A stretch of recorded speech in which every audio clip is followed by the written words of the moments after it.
Yeah, it's certainly been a different season for me. I guess, throughout my career I've sort of been in the 22 all the way through, and that obviously didn't finish the year that way last year, and was pretty disappointed with my season, and from a personal aspect and a team performance as well. We finished right down the ladder and found myself playing SNFL footy at the end of the year. So if I was to rank all my seasons, clearly the knee injury and the timing of that was as bad as it gets. But yeah, last year I found myself in a pretty bad place with footy, to be honest. It was really difficult and was just low on confidence and pretty disappointed in the way we were going and the way I was going, and that sort of just snowballed throughout the year. And as I said, I spent the last month and a bit playing SNFL footy and watching the boys on TV. So yeah, as bad as that was and as flat as I was at the end of last year, it was sort of a moment where I could sit back and go, well, is this it? Am I not ever going to play AFL footy again, or can I put my head down and really have a strong 2025? I was certainly a bit of pride. As I said, it was, I guess, at the end of last year, it could have gone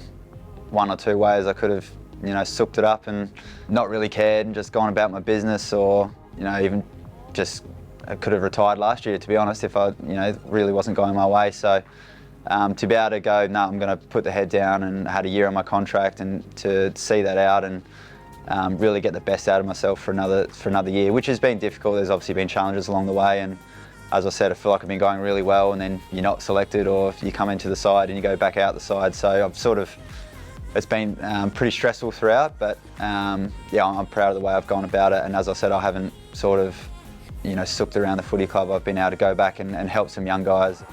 Inside handoff, little 1-2. Smith, he deserves one. Welcome back. Yeah, that was pretty cool. That whole week was pretty cool, to be honest.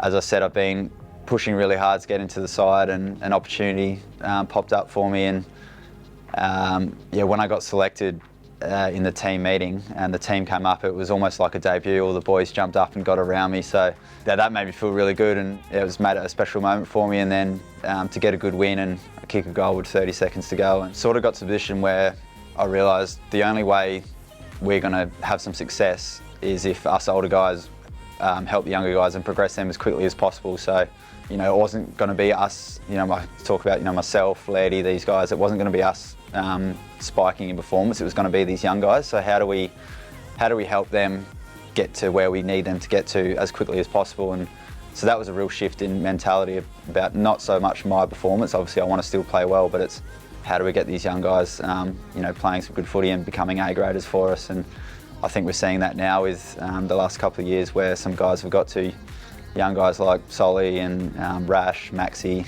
that have come through into the system, and Josh Worrell. Now they're playing some high-level footy for us, and we're back in the finals, which is awesome.